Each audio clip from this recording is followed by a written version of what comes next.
होने लगा ये? कब से ये नई परंपरा बन गई हमारे देश में? आपने बनने क्यों दी? बंद करा दीजिए इसको, अब बहुत हो गया है, 10 सालों से ज्यादा हो गया है। आप मोदी जी, उनके नेताओं की सारी राजनीति देख रहे हैं, समझ लीजिए क्या है। विकास नहीं हो रहा है, महंगाई बढ़ रही है, बच्चों को रोजगार नहीं मिल रहा है, जिसकी सेटिंग होनी है उस सब की सेटिंग हो रही है।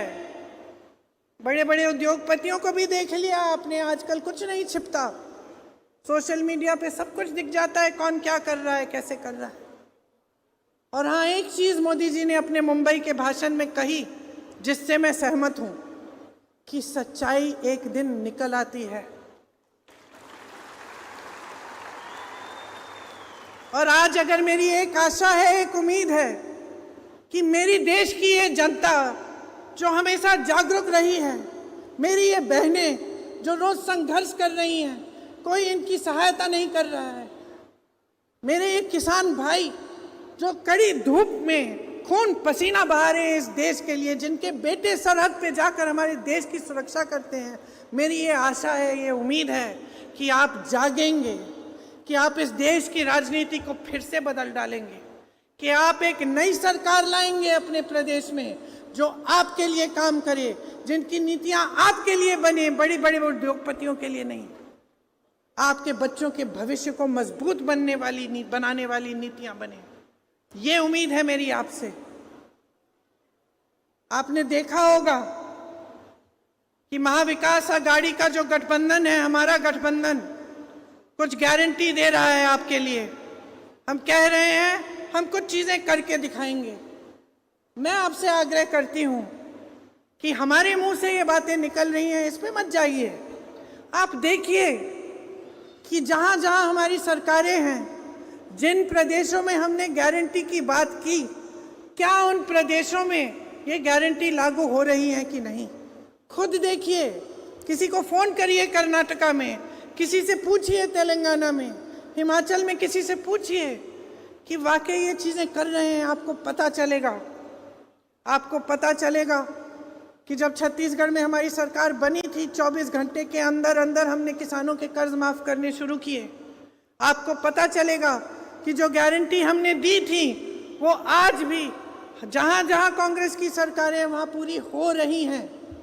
और जब आपको ये पता चलेगा तो आपको सोचना चाहिए कि जो 2.5 साल से सरकार में रहे हैं, आपको चुनाव के 3 महीने पहले 1500 रुपए पकड़ा कर आपका वोट लेने की कोशिश कर रहे हैं, लेकिन बगल में एक प्रदेश है जहां जिस दिन सरकार बनी उस दिन से गारंटी पूरी होनी शुरू हो गई। हम जानते हैं कि महिलाओं के लिए, मेरी बहनों के लिए कितना संघर्ष है। मैं अच्छी तरह जानती हूँ बहनों कि चाहे आप बाहर जॉब करें, चाहे आप खेती करें, चाहे आप कुछ भी काम कर रहे हैं बाहर, आप घर आके भी काम करती हो। और हम सब महिलाओं का यही सिलसिला है, कुछ अलग नहीं है। ये नहीं है कि कोई बड़े घर का हो तो भूल सकता है कि घर पे परिवार है, बच्चे हैं, बच्चों का खाना देखना है, बच्चों की पढ़ाई देखनी है, बच्चों की सेहत देखनी है। तो हम चाहे बाहर भी काम करें, घर आकर भी काम करते हैं, आखिर में सोते हैं। परिवार के सारे सदस्य सो जाते हैं, तभी महिला सोती है। समाज का बोझ महिला उठाती है, भविष्य महिला बनाती है, क्योंकि बच्चों की परवरिश भी महिला करती है। इसीलिए हमारी सोच ये है कि जो गृहस्थ महिलाएं हैं उनको 3000 रुपए प्रति माह मिलना चाहिए अपने पैरों पे खड़े होने के लिए। कुछ सहायता मिले इस महंगाई के जमाने में, ताकि कम से कम थोड़ी बहुत अपना खर्चा, अपनी जो बचत है थोड़ी बहुत कर पाएं। हमारी गारंटी है कि हमारी सरकार आएगी तो हम जातिगत जनगणना कराएंगे और हम 50% जो आरक्षण की सीमा की कैप है उसको हम हटाएंगे। राजस्थान में हमारी सरकार थी, 25 लाख की बीमा कराई थी हमने वहां स्वास्थ्य के लिए। 25 लाख तक पूरा इलाज मुफ्त होता था। मैं कैंसर के पेशेंट से मिली, उसके आंखों में आंसू थे। कहने लगा कि दीदी मेरा सारा इलाज हो गया, मैं ठीक हो गया हूँ, मैंने एक पैसा नहीं दिया, सिर्फ रजिस्ट्रेशन फॉर्म के पैसे दिए। मुझे भी गर्व हुआ, क्योंकि हम लोग काम भी इसलिए करते हैं। हमें भी गर्व तब होता है जब आपकी भलाई होती है, जब कुछ सकारात्मक कर पाते हैं। मैं फिर एक हार्ट पेशेंट से मिली, हार्ट की सर्जरी की थी, मुफ्त में हुई।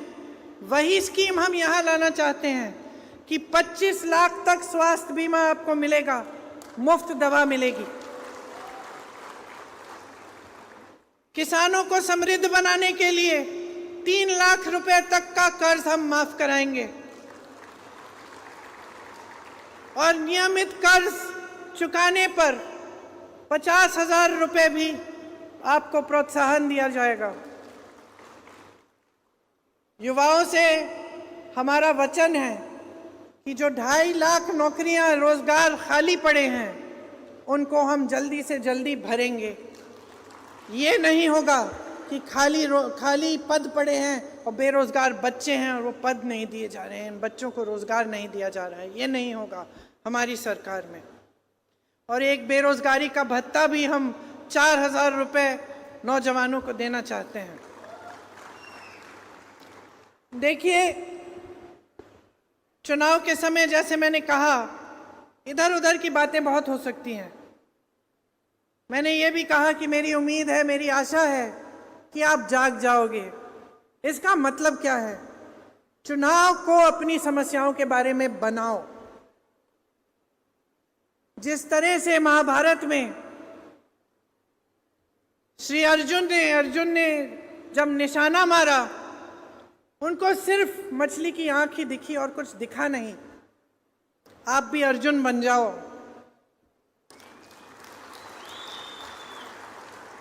आपको सिर्फ यही दिखना चाहिए कि हमारे लिए क्या काम किया जा रहा है, सकारात्मक चीज क्या की जा रही है हमारे देश में, हमारे प्रदेश में। हमें अपने पैरों पे खड़ा करने के लिए ये सरकार क्या करने को तैयार है। क्या इन नेताओं को ये जिम्मेदारी महसूस करते हैं ये नेता कि हमारे बच्चों के भविष्य को इन्हें मजबूत करना है?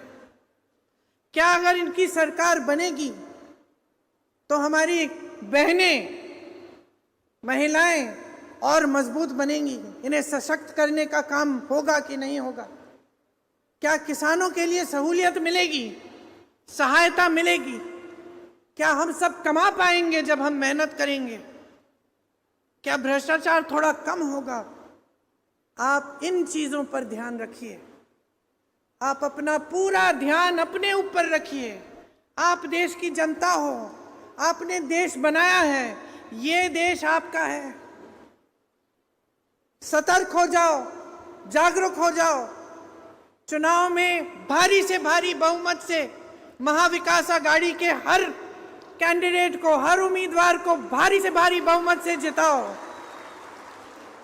ताकि कोई आपकी सरकार चोरी ना कर पाए। इस बार कोई घूस देकर विधायकों को खरीद ना पाए। असूलों पे बने सरकार, विकास के आधार पर बने सरकार।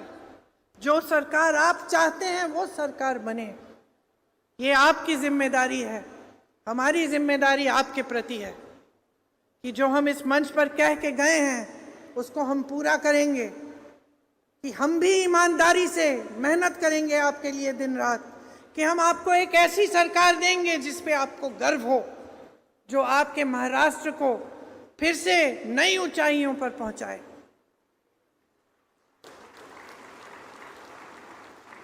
तो बड़ी लंबी चौड़ी बातें की हैं मैंने आपसे, लेकिन मैं देख रही हूं आप ध्यान से सुन रहे हैं, क्योंकि मैं जानती हूं कि आप थक गए हैं। सरकार से उम्मीद रखते हैं मदद हो, भविष्य बने, रोजगार मिले, मजबूती बने।